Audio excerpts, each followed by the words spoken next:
ओम ज्ञानातिमिरान्धस्य ज्ञानञ्जनशलाकया चक्षुरुन्मिलितं येन तस्मै श्रीगुरुवे नमः। नमो विष्णुपादाय कृष्णप्रेष्ठाय भूतले श्रीमते भक्तिवेदान्त स्वामिन्निति नामिने। नमस्ते सारस्वती देवे गौरवाणी प्रचारिणे निर्विशेष शून्यवादी पाश्चात्यदेशकारिणे नित्यानंद नमस्तुभ्यं प्रेमानंदप्रदायिने लोकल्मषनाशाय जानवापते नमः। नमो महापतन्याय कृष्णप्रेमप्रदायते कृष्णाय कृष्णचैतन्य नामने गौरतुसे नमः। जय श्री कृष्ण चैतन्य प्रभु नित्यानंद श्री अद्वैत गदाधर शिवासादि गौर भक्त वृंद।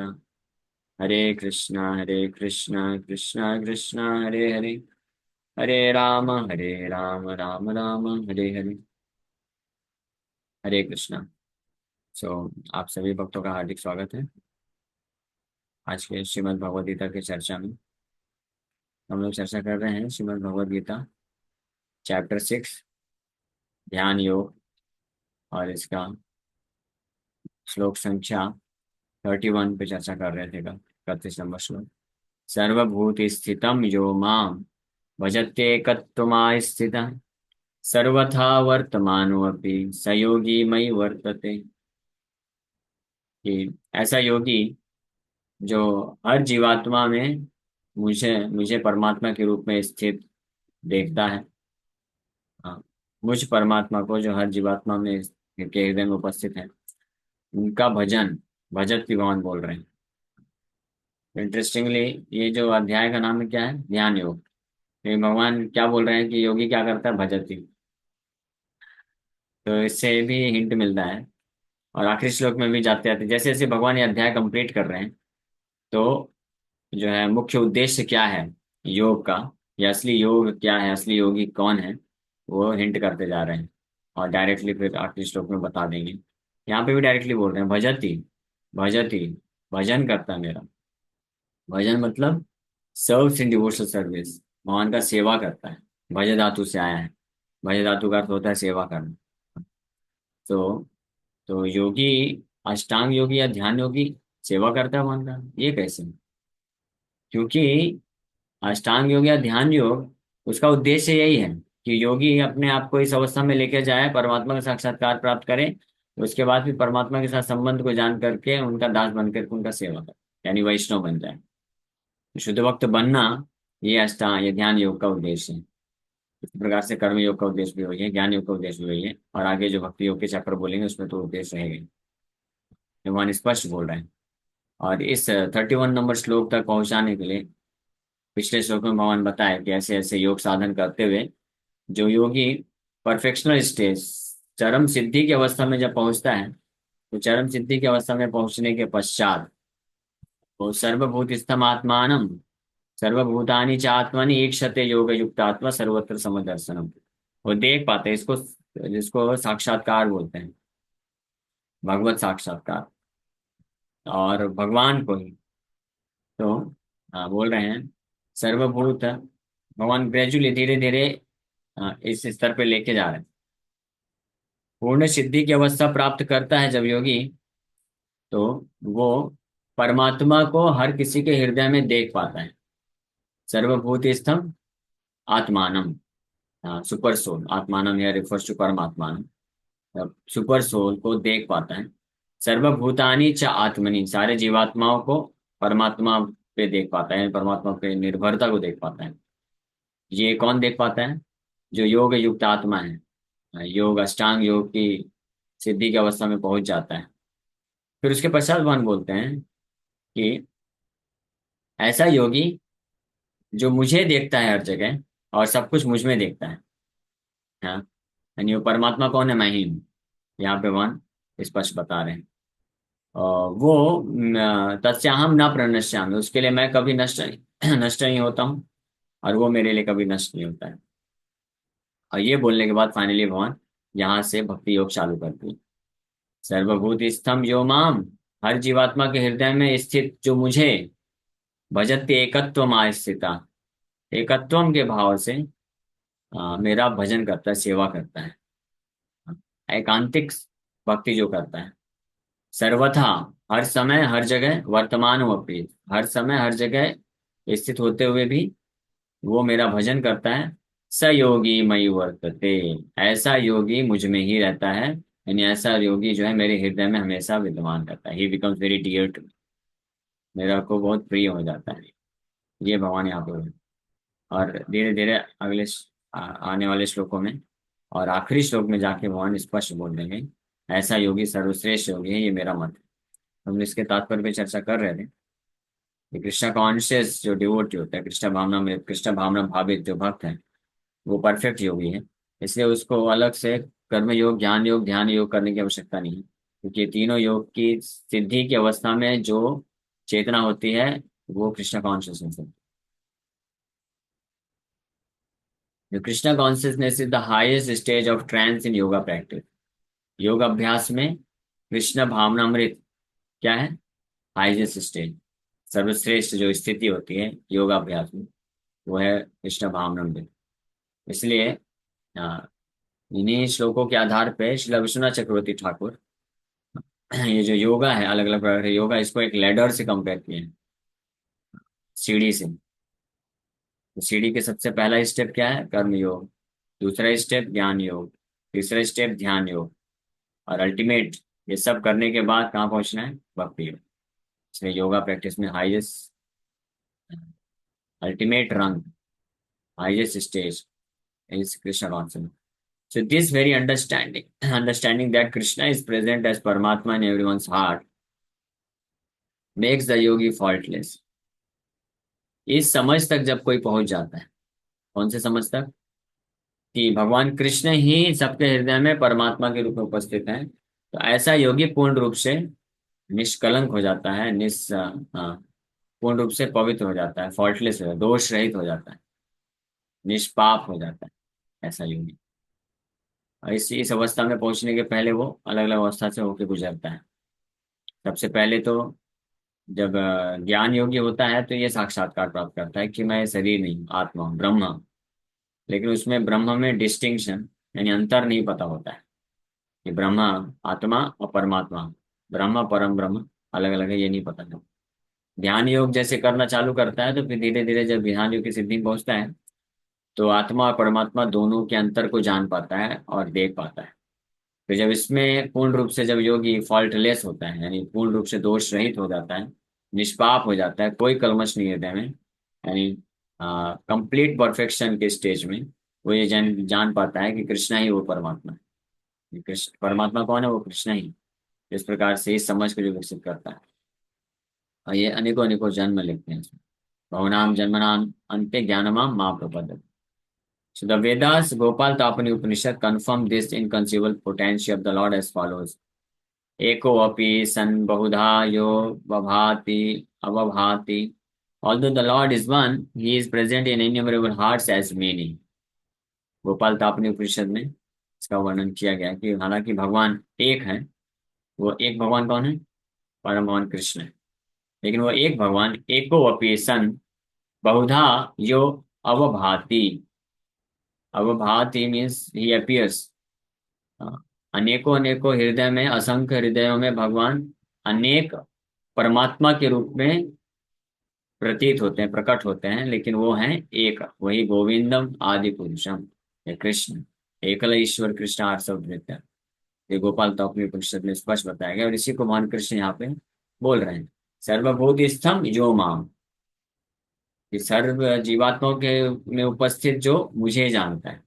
ये सब श्लोक बहुत इंपॉर्टेंट है जानना, है ना। हम जैसे हम सब लोग मान लीजिए कन्विंस हैं, लेकिन वास्तव में हमारा कन्विक्शन भी इस श्लोकों को पढ़ के, जान के, सुन के बढ़ता है। लेकिन और इम्पोर्टेंट चीज़ ये है कि आपको जब आप प्रचार करने निकलेंगे, स्पेशली गीता वितरण करेंगे, तो ऐसे बहुत सारे दुरात्मा लोग आते हैं संसार में जो आर्ग्यूमेंट करते हैं सारी चीजें, हाँ, परमात्मा और कृष्ण को अलग बताते हैं, या परमात्मा को निराकार ब्रह्म के रूप में बताते हैं। ये सारे नॉनसेंस फिलोसफी वाले हैं, मायावाद सिद्धांत रखने वाले।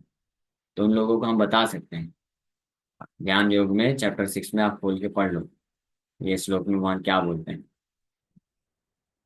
सभी चैप्टर्स में, कोई भी चैप्टर हो, कर्म योग हो, ज्ञान योग हो, ध्यान योग हो, भक्ति योग का तो कहना ही क्या है, सब में भगवान अल्टीमेटली अपने तरफ डायरेक्ट करते हैं। माम मयि कर्माणि सर्वाणि संन्यास अध्यात्म चेतसा, कर्म योग में भगवान ये चीज बोले, मयि कर्माणि सर्वाणि, सारे कर्मों को मुझे जो अर्पित करता है, कर्म योग। इसी प्रकार से ज्ञान योग की अवस्था में भी भगवान ये एक श्लोक बोलते हैं, पवित्रम यहाँ विद्यते तत्स्वयं कालेन आत्मनि विन्दति, तत्स्वयं, ऐसा एक श्लोक है, उसमें भगवान डायरेक्ट कर। और यहाँ पे ध्यान योग में भगवान ये चीज बोल दिया, सर्वभूति स्थितम स्थितम यो माम भजति एकत्वम। न केवल योगी, जो परफेक्ट योगी होता है, वो ये जानता है कि मैं हर किसी के जीवात्मा में, हृदय में परमात्मा के रूप में मैं विद्यमान हूँ, बल्कि वो जब मेरा सेवा में लग जाता है, एकांतिक सेवा में लग जाता है, तो ऐसा योगी को बोलना चाहिए परफेक्ट योगी है। एंड सच योगी स योगी मई वर्तते। तो ये गोपाल तापनी उपनिषद में भी कंफर्म किया गया। सिमिलरली इन द स्मृति शास्त्र इट इज सेड, स्मृति शास्त्र में भी ये बोला गया, एक एव परो विष्णु सर्वव्यापी न संशय ऐश्वर्याद रूपमेकं च सूर्यवत् बहुधेयते। विष्णु इज वन, एक एव परो विष्णु, निश्चित रूप में परो विष्णु, भौतिक जगत तीनों गुणों से परे जो विष्णु है वो एक ही है। हाँ, सर्वव्यापी न संशय, लेकिन हर जगह व्याप्त हैं, इसमें कोई संशय नहीं है। ऐश्वर्याद रूपम एकम च सूर्यवत बहुधेयते, he is certainly all pervading. By his inconceivable potency, in spite of his one form, he is present everywhere as the sun appears in many places at once. तो अपनी जो है ना अचिंत्य शक्ति, खलु ये भावा, अचिंत्य शक्ति के प्रभाव से, अचिंत्य शक्ति का इस्तेमाल करके भगवान हालांकि एक है, लेकिन वो हर जगह उपस्थित। तो इससे जो मायावादी होते हैं उनका ये खंडन हो रहा है विचारधारा कि अगर भगवान हर जगह, विष्णु का अर्थ ही होता है हर, सर्वव्यापी, वासुदेव का अर्थ भी होता है जो हर जगह, ऑल परवेडिंग। तो अगर हर जगह है तो फिर उनका रूप कैसे हो सकता है। लेकिन इस श्लोक में, स्मृति शास्त्र के इस श्लोक में, और साथ में गोपाल तापनी उपनिषद में भी इन दोनों श्लोकों से प्रमाणित होता है कि हालांकि एक हैं और अपने एक रूप में रहते हैं, लेकिन बहुधायु अभावाति, हाँ, एक एव परो विष्णु ऐश्वर्याद रूपमेकं च सूर्यवत बहुधेयते। जिस तरह से सूर्य एक होता है लेकिन अनेकों स्थान में प्रकट होता है, अनेकों जगह प्रकट होता हुआ दिखता है, लेकिन सूर्य है एक ही। उसी प्रकार से एक रूप होते हुए भी एको बहुश्यामा, ये भी एक वैदिक इंजंक्शन, एको बहुश्यामा, although he is one, he is manifest everywhere. ये श्लोक में चर्चा। अब नेक्स्ट श्लोक जो आज का हमको करना है, आत्मौपमेन सर्वत्र समं पश्यति अर्जुन सुखम वा यदि वा दुखम स योगी परमो मतः। अब यहाँ से भगवान अ, परम योगी का डेफिनेशन बताना चालू कर रहे हैं। पिछले श्लोक से ही बताना चालू कर दी, जो पिछला श्लोक है उसमें स्टार्ट कर दी कि हर जीवात्मा के हृदय में जो मुझे ही देखता है परमात्मा के रूप में, मेरा भजन कर चालू कर देता है, तो ऐसा वो हमेशा, ये स योगी वही मई वर्तते, ऐसा योगी हमेशा मुझ में रहता है। और ऐसे योगी को परम योगी बोल रहे हैं भगवान। तो स योगी परमो मता, he is a perfect Yogi who by comparison to his own self sees the true equality of all beings in both their happiness and their distress, O Arjuna। तो परफेक्ट योगी, और परफेक्ट योगियों में भी जो सर्वश्रेष्ठ परफेक्ट योगी है, आगे चल के भगवान बताएंगे। तो परफेक्ट योगी से चालू कर रहे हैं, समदर्शना जो बताया गया उसी वहां से स्टार्ट होता है। जब कोई इस अवस्था को प्राप्त कर लेता है कि हर जीवात्माओं में इक्वलिटी को देख पाता है, समानता, हाँ, विविधता में एकता, हाँ, लोग इसकी बात करते हैं ना, यूनिटी इन डाइवर्सिटी। ये यूनिटी इन डाइवर्सिटी वास्तव में गीता का प्रिंसिपल है, लेकिन लोग इसको गलत तरीके से अप्लाई करने का प्रयास करते हैं, सफल नहीं हो पाते। हाँ, मटेरियल भौतिक स्तर पे, लेकिन सफलता नहीं हो पाती। जैसे बोलते हैं ना, भारतवर्ष में यूनिटी इन डाइवर्सिटी, विविधता में एकता, है ना। तो एकता कैसे हुई? एकता तो खंडित हो जाएगी, क्योंकि आपने पाकिस्तान को, अमेरिका को, जापान को, रशिया को तो अलग कर दिया, तो सब लोग एक नहीं हुए ना।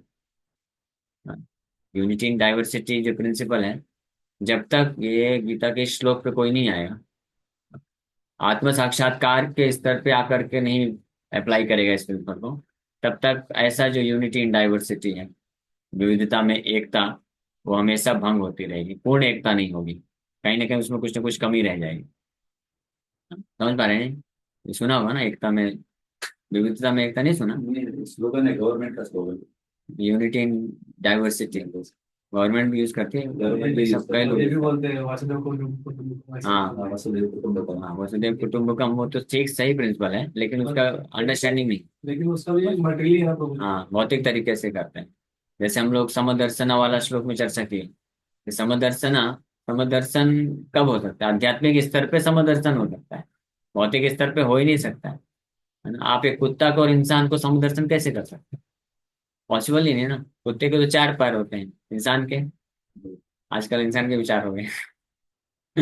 इंसान के दो पैर हैं। नहीं बट ज्यादा है दिमाग से सर। हाँ, तो अंतर कभी समानता हो ही नहीं सकती। तो ये जो समदर्शन है, या जो यहाँ पे बोला गया है, आत्मा औपमेन सर्वत्र समम पश्यति, सर्वत्र समम पश्यति, हर जगह समम, यानी इक्वालिटी को देखता है।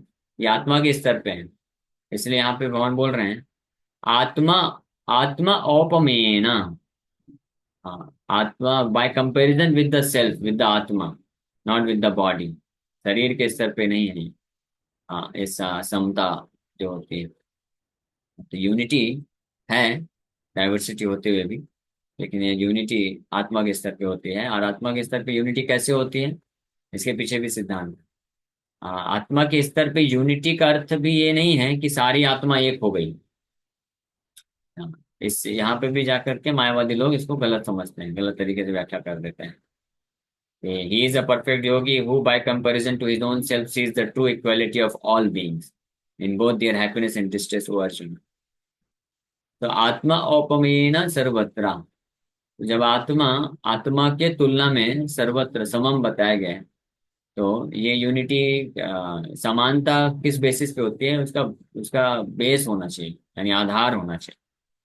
जैसे किसी के पांच छह बच्चे हैं, तो पांचों जो जितने भी उसके बच्चे हैं वो सब एक समान है, लेकिन एक समान है क्या? उसमें कोई लड़की है, कोई लड़का है, कोई बड़ा है, कोई छोटा है, तो समान नहीं है। तो एक समान है, एक किस दृष्टिकोण से बोला जा रहा है? क्योंकि इन पांचों का माँ बाप एक है। तो जब आप माँ बाप को स्वीकार करते हैं, और माँ बाप के ये पांचों अंश हैं, तब समानता है उस दृष्टिकोण से। उसी प्रकार से शास्त्रों में जब जीवात्माओं के समानता की बात की गई, इक्वलिटी की बात की गई है, तो मायावाद मिसकंसेप्शन इसमें नहीं लगाया जा सकता है कि ऐसा नहीं कि सारी आत्मा एक है, इसलिए जैसे ही मुक्त हुए सब एक जाके मर्ज, ऐसा नहीं है। सारी आत्मा एक है, क्यों? क्योंकि सारी आत्माओं का स्रोत जो है कृष्ण, वो एक है। कृष्ण के ही सारे अंश हैं, लेकिन सारी जीवात्मा में विविधता भी है, इसलिए यूनिटी इन डाइवर्सिटी। पांचों भाई बहन एक हैं, लेकिन अलग भी हैं। सबके लाइकिंग डिसलाइकिंग अलग अलग है, सबका रहने कहने सोचने का स्वभाव सब अलग अलग है, लेकिन एक एकता क्यों रहती है? क्योंकि हाँ, हम एक ही माँ बाप के बच्चे हैं। तो इसी प्रकार से ये सर्वत्र समम पश्यति, ये इसमें है सर्वत्र समम पश्यति, मतलब सबको आत्मा के स्तर पे देखता है, और आत्मा कभी भी स्वतंत्र नहीं है, क्योंकि आत्मा परमात्मा से कनेक्टेड है, अंश है। यूनिवर्सल ब्रदरहुड का भी जैसे बात करते हैं ना, भाईचारा, लेकिन पिताचारा को अगर नहीं लाएंगे तो भाईचारा नहीं हो पाएगा। पिताजी को पहले लेके आना पड़ेगा, तब तो भाई होंगे ना, नहीं तो भाई कैसे हो पाएगा? विविधता, अंतर तो रहेगा ही ना हमेशा। तो इसी प्रकार से, तो जो परफेक्ट अंडरस्टैंडिंग है, पूर्ण रूप से जो वैष्णव अंडरस्टैंडिंग, जो वैष्णव फिलॉसफी, हाँ, वो वैष्णव सिद्धांत क्या है?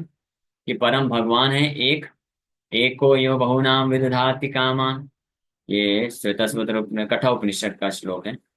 नित्यो नित्यानाम, देयर आर मेनी इटर्नल्स, अनेकों नित्य जीवात्माएं हैं, और एक नित्य जीवात्मा, एक और आत्मा है जिसको परमात्मा बोलते हैं। नित्यो नित्यानाम, नित्यानाम मतलब मेनी इटर्नल। नित्यो एक नित्य, और मेनी इटर्नल्स, ये डिफरेंशिएशन किया गया है ना। उसी प्रकार से चेतन चेतना नाम, एक चेतन है, और चेतना नाम अनेकों चेतन जीवात्माएं भी हैं। तो फिर अंतर क्या है? सब चेतन है, सब नित्य हैं, वो तो सही है, समानता हो गई, लेकिन अंतर भी है। एक को वो बहुनाम विदधाति कामान, विदधाति कामान, कामान मतलब सबकी इच्छाएं, जो जरूरतें हैं, विदधाति मेंटेन करता है, प्रोवाइड करता है, कौन? एक को, वो जो एक नित्य है, एक चेतन है, इसलिए अंतर भी। तो एक भगवान और जीवात्मा, परमात्मा जीवात्मा, क्वालिटेटिवली एक है, लेकिन उनमें अंतर भी है। एक कंट्रोलर है, दूसरा कंट्रोल्ड है। एक मेंटेनर है, दूसरा मेंटेन्ड है। एक डोमिनेटर है, दूसरा डोमिनेटेड है। समझ रहे हैं टर्म्स ना? यानी एक कंट्रोल, नियंत्रण करता है, और एक का नियंत्रण होता है। एक पालक है, और एक पालित है। हाँ, एक भरता है। ये करके एक करता है। कुछ नहीं करता है, जो भरता है वही करता है, बाकी सब सोता है। अच्छा, भरता है, भोगता भी है। हाँ, एक भोग्य है और एक भोगता है, तो ये हमेशा डिफरेंस बना रहता है। साथ ही इसलिए मायावाद मिसकंसेप्शन जो है, ये इनकम्प्लीट अंडरस्टैंडिंग। तो समम पश्यति यो अर्जुना, आत्मा औपमेन सर्वत्र समम पश्यति यो अर्जुना। तो समम पश्यति यो अर्जुना जो बोला जा रहा है श्लोक में, ये वैष्णव सिद्धांत को बोला जा रहा है कि समम पश्यति समझना चाहिए कि भगवान डिफरेंस को बोल रहे हैं, डिफरेंस का बात कर रहे हैं, तब समानता आएगी। जब आप भगवान और जीवात्मा के अंतर को स्वीकार नहीं करेंगे, तो देर कैन नॉट बी समानता। जैसे बच्चे वाला एग्जांपल दिए, पांचों बच्चे एक हैं, ये कब हो पाएगा? जब उसके बाप को आप अलग समझेंगे तब।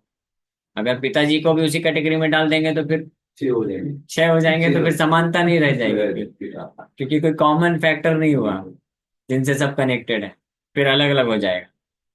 समझ पा रहे हैं ना? हाँ। तो समानता जहाँ पे भी वैदिक शास्त्र में ये एकात्मता, एकत्वम, समानता, समदर्शन, ये सब बात आया है, तो इसका आधार ये है कि डिफरेंस है। डिफरेंस रहेगा, भगवान और जीवात्मा उनके अंश हैं, तब समानता है। नहीं तो भगवान को भी जीवात्मा के स्तर पे लाके खड़ा कर दिया, तो समानता खत्म, सब अलग अलग हो गया, क्योंकि कोई आधार नहीं रहेगा। समझ में आएगा? थोड़ा सूक्ष्म है, लेकिन समझ सकते हैं। आत्मा और ईगो है। हाँ, आत्मा विभु आत्मा, जीवात्मा को अणु आत्मा भी बोलते हैं, विभु आत्मा। तो जब ऐसे ऐसे वैष्णव सिद्धांत पे आधारित कोई समझता है, ये परफेक्ट अंडरस्टैंडिंग होती है, तो सुखम व यदि व दुखम स योगी परमो मता। तो वो हर स्थिति में, in both their happiness and distress, भौतिक भौतिक सुख और दुख के अवस्था को वो बाहरी रूप से, एक्सटर्नल जानते हुए, आत्मा के स्तर की जो परफेक्ट अंडरस्टैंडिंग है, वो उसमें स्थित होता है, समता, इक्वेलिटी को देख पाता है। तो ऐसा जो योगी है परमो मता, भगवान बोल रहे हैं ये परफेक्ट योगी, ये इज अ परफेक्ट योगी। ठीक है, इसके तात्पर्य पे कल हम लोग पढ़ के और चर्चा करेंगे। अब इसके पश्चात फिर अर्जुन का क्वेश्चन आएगा, बहुत अच्छा। हाँ। हाँ, अर्जुन इतना अच्छा भगवान योगा पे प्रवचन दिए, अर्जुन बोलेगा भगवान आप जो अभी तक प्रवचन दिए ना, ये सब मुझे इम्प्रैक्टिकल लगता है। भगवान बोले ठीक है बेटा, और अर्जुन कारण भी बताते हैं क्यों इम्प्रैक्टिकल। भगवान बताएंगे, ठीक है, मैं आपको तरीका बताता हूँ। जी, हरे कृष्ण। किसी भक्त का कोई प्रश्न है, पूछ सकता है। हरे कृष्ण।